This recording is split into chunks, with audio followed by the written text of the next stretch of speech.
Halo, selamat sore pendengar dan juga tentunya netizen Radio El Sinta 90 FM. Senang sekali saya Dwi Swanto bisa kembali menemani Anda dalam InStock Apa Kata Mereka. Seperti biasa, dalam tiap pembahasan pasti membahas hal yang seru. Sore ini kita akan bahas mengenai hiburan ya. Tepatnya industri film, di mana pada bulan Agustus ini ada banyak film Indonesia yang akan hadir dan menyapa Anda. Tentunya Anda yang sudah kangen dengan menonton film Indonesia ya, langsung di bioskop, ada banyak pilihan dan salah satunya adalah film yang akan tayang besok ya. Kita sudah bersama dengan sutradaranya, ini sudah banyak banget yang menyapa di Instagram Radio El Sinta 90 FM. Saya langsung sapa salah satu sutradara ternama di Indonesia, Bang Joko Anwar. Selamat sore.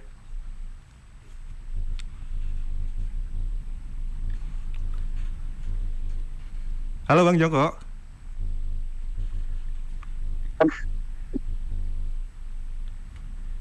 Bang Joko Anwar. Tampaknya ini ada audionya masih agak gangguan ya. Sudah terlihat nih Bang Joko, tapi saya belum menerima suaranya. Selamat sore. Oh, sore. Wah, mantap.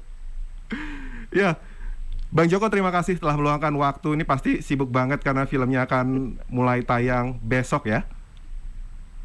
Aku tahu yang filmnya.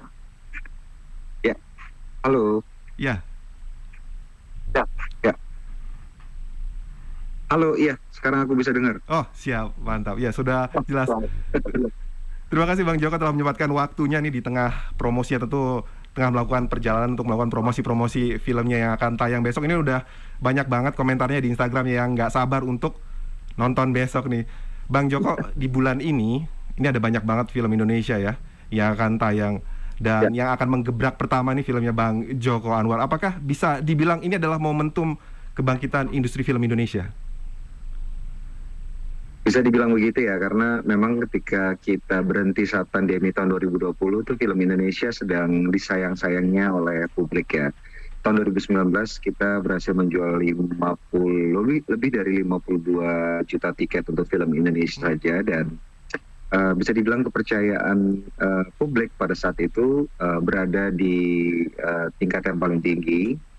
Demikian juga dengan pencapaian filmmaker kita di dalam negeri, seperti yang saya bilang sudah dapat kepercayaan publik. Di luar negeri kita sudah mulai diperhitungkan sebagai para pembuat film yang sama di jajaran para pembuat film internasional. Jadi kita pada saat itu memang ketika terpaksa berhenti karena pandemi, kita memang berada di atas. Dan sekarang ketika sudah mulai berproduksi lagi, ketika bioskop sudah mulai dibuka lagi, kita kembali kembali mencapai level itu, dan saya rasa kedepannya akan menjadi satu perjalanan yang sangat menarik dan sangat menjanjikan Indonesia.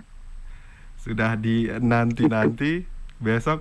Dan ini Pengabdi Setan 2 Communion, ini persiapannya kabarnya sampai 3 tahun. Apakah terkendala pandemi atau ada lainnya, Bang Joko? Kalau Pengabdi Setan 2 Communion nggak terkendala pandemi, karena memang kita mempersiapkannya agak lama ya. Setelah kita berhasil di tahun 2017, memang kita nggak mau buru-buru, karena waktu itu ketika kita bikin Pengabdi Setan 1, kita udah janjinya adalah supaya Pengabdi Setan 1 itu jadi standar paling bawah gitu. Jadi ketika kita mau bikin sequelnya, nggak mau kayak menelan udah sendiri, nanti bikinnya malah lebih jelek. Jadi kita kayak takut nanti kalau bikin malah lebih jelek dari yang pertama. Oke, kita belajar dulu deh gitu. Skenarionya udah ada, ceritanya udah ada, kita mantapkan lagi skenarionya. Terus kayak ketika kita baca ceritanya, aku sama kru sama pemain mikir, ini kayaknya kalau kita bikin sekarang kita nggak nyampe nih gitu. Kita belajar lagi ya. Jadi selama 2 tahun kita membedah skenario, membedah cerita, terus kita mikirin bakalan seperti apa eksplorasinya. Aku belajar lagi, baca buku, sinematografernya juga belajar lagi, direkturnya juga belajar lagi. Kita semua belajar dan sering diskusi, dan akhirnya setelah kita pede, percaya diri bahwa kita bisa membawa film Pengabdi Setan 2 ke level yang lebih baik dari yang pertama, baru kita memutuskan, oke, kita siap, yuk kita udah berani nih bikinnya, kita syuting gitu. Makanya mengambil waktu yang agak lama persiapannya. Bahkan syutingnya sudah selesai saja, penyelesaiannya dari mulai editing, kemudian pengisian sound design, pembuatan musik, scoringnya itu juga lama ya, karena memang kita mau menciptakan film yang memberikan pengalaman yang imersif gitu kepada penonton. Kita tahu bahwa selama pandemi banyak sekali kita yang sudah susah hati, banyak yang menginginkan sebuah sebuah hiburan yang kita ngeluarin tiket kan bukan ngeluarin uang aja ya, ngeluarin waktu juga, effortnya juga ada. Jadi ketika orang ke bioskop, kita mau orang merasa worth it dan nggak merasa rugi gitu. Jadi tidak membuang waktu para penonton, sehingga kita bikin bagus lah gitu. Jadi semuanya sepakat, produser juga sepakat, mereka nggak mau buru-buru. Akhirnya ya udah, setelah kita selesaikan dengan sangat baik, kita percaya bahwa ini adalah bentuk yang paling baik dari film Penghabis Setan 2 yang bisa kita rilis ke publik. Nggak ada lagi embel-embel nanti akan kita rilis lagi dalam format yang beda, enggak. Inilah yang terbaik buat penonton, baru kita berani rilis. Iya, karena kalau dari ending Pengabdi Setan yang pertama itu tentunya sebuah ending yang ini pasti ada sequel, namun sequelnya itu harus memuaskan masyarakat sehingga butuh waktu, butuh effort untuk meramu sebuah film yang tidak hanya sebagai penerus namun dapat memuaskan ke next level ya, Bang Joko ya. Pinginnya seperti itu, usahanya seperti itu, karena kita tahu kalau misalnya film Indonesia itu para pembuatnya nggak mau berusaha untuk setiap kali membuat film harus lebih baik dari sebelumnya, lama-kelamaan nanti kita bakal kayak dulu lagi gitu. Filmnya mandek, penonton yang nggak mau nonton film Indonesia, karena film-film dari luar negeri kan juga mereka semakin lama semakin baik dan gampang kan nontonnya.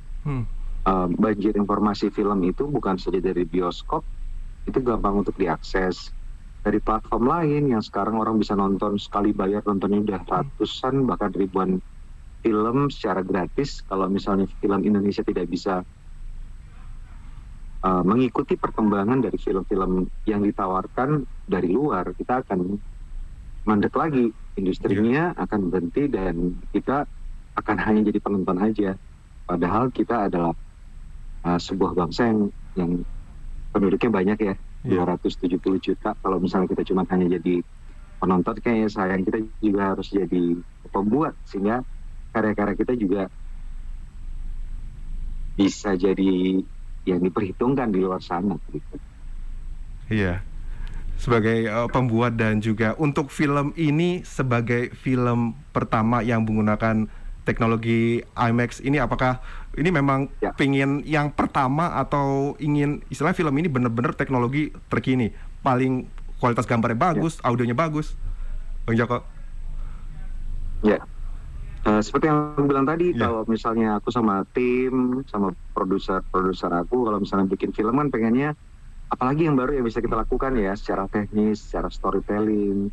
Pertama tentunya storytelling dulu ya, secara karakternya diperbaiki, skenario-nya diperbaiki, ceritanya diperbaiki. Tapi kemudian setelah storytelling-nya diperbaiki, presentasinya juga harus diperbaiki. Waktu itu dimulai dari film Penghabis Setan 1, itu jadi film Indonesia pertama yang tayang di Cinema 4DX. Jadi bukan cuman bioskop biasa, tapi 4DX. Kemudian ketika Gundala, kita mempresentasikannya dalam tata suara Dolby Atmos, itu juga film Indonesia pertama yang tayang dalam tata suara Dolby Atmos. Kemudian untuk Penghabis Setan 2 ini apalagi ya, kita syutingnya, kita mempersiapkannya untuk format yang lebih imersif lagi, lebih besar lagi, yaitu IMAX gitu. Karena kalau misal teman-teman besok nonton di bioskop reguler, juga punya waktu untuk menyempatkan nonton di IMAX, akan beda pengalamannya gitu. Jadi memang dari kitanya sendiri berusaha untuk membuat Penghabis Setan ini ready untuk bisa dipresentasikan dalam bentuk yang terbaik, bentuk presentasi yang terbaik, termasuk dalam bentuk IMAX gitu.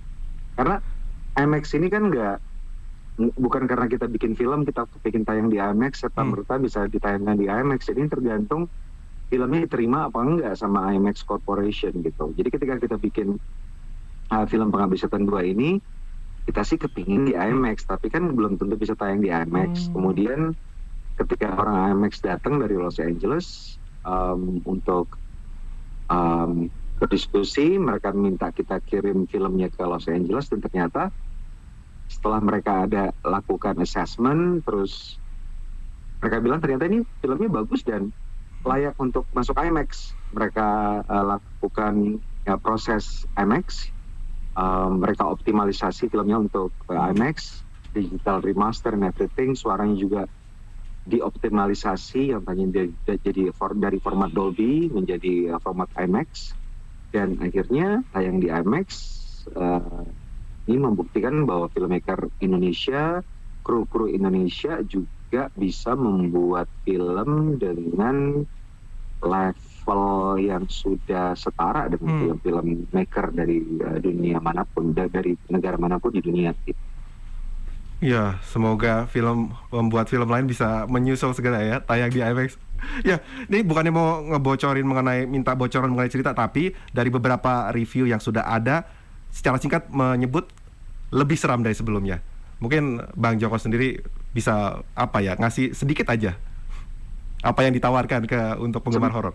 Sebenarnya yang coba kita lakukan di film Pengabdi Setan 2 ini lebih fun dari sebelumnya, karena kalau lebih seram dari sebelumnya itu takutnya orang stres ya. Karena setelah pandemi itu kan kayak aduh udah deh, kita ayo masuk ke bioskop, kita teriak-teriakan, tapi teriaknya itu nggak teriak stres, kita pengennya kayak orang seperti yang selalu kita bilang, pengennya orang masuk wahana, naik roller coaster gitu. Dan selama ini dari yang sudah tayang, baik kemarin tayang di IMAX tanggal 30 Juli, kemudian kemarin ada gala premier, semua komentarnya sama. Jadi nonton Pengabdi Setan 2 ini kayak masuk wahana, kayak naik roller coaster. Jadi nggak bikin depresi, nggak bikin stres, serem, tapi seremnya itu serem fun gitu. Jadi kayak dipacu adrenalin, terus deg-degan, tapi deg-degannya kayak pengen nonton lagi. Itu yang coba kita lakuin sih. Jadi nggak serem yang depresi. Kan ada film serem, tapi serem itu kayak keluar kayak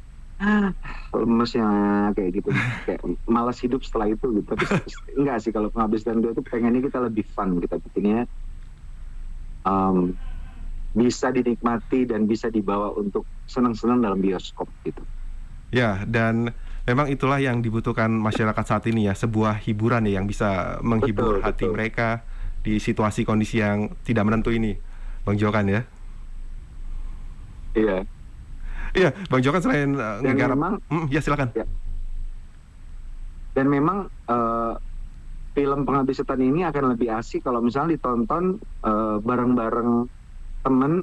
Kalaupun nggak bareng-bareng temen, tapi satu bioskop itu teriak gitu. Kalau misalnya ada yang serem teriak, kayak kemarin waktu kita yang di IMAX, itu ada beberapa tempat yang memang crowd-nya itu crowd yang film fans banget. Jadi ketika ada yang serem mereka teriak bareng, ada yang lucu mereka ketawa bareng. Jadi betul-betul harus dinikmati seperti itu. Ada beberapa film yang harus disaksikan kayak seperti serius, kayak misalnya Perempuan Tanah Jahanam itu kan film yang serius ya, nontonnya juga serius, nggak ketawa, nggak bersuara. Tapi kalau Pengabdi Setan 2 itu memang film yang memang harus dibawa dengan teriak-teriakan sih nontonnya, lebih serunya seperti itu gitu.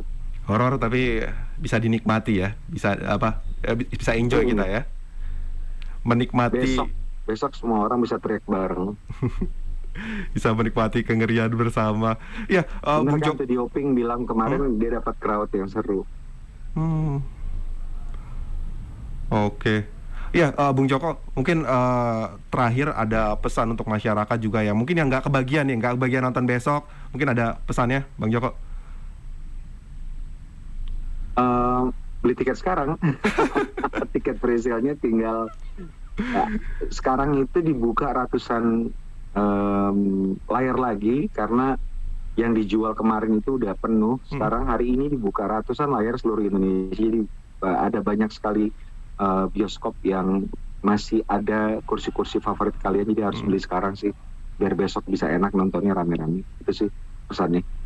Baik, Bang Joko, mungkin lain waktu kita bisa lanjut ngobrol-ngobrol lagi ya. Ini karena jadwalnya padat sekali untuk promosi. Terima kasih Bang Joko yang udah dengerin, sudah bersama El Sinta. Terima kasih.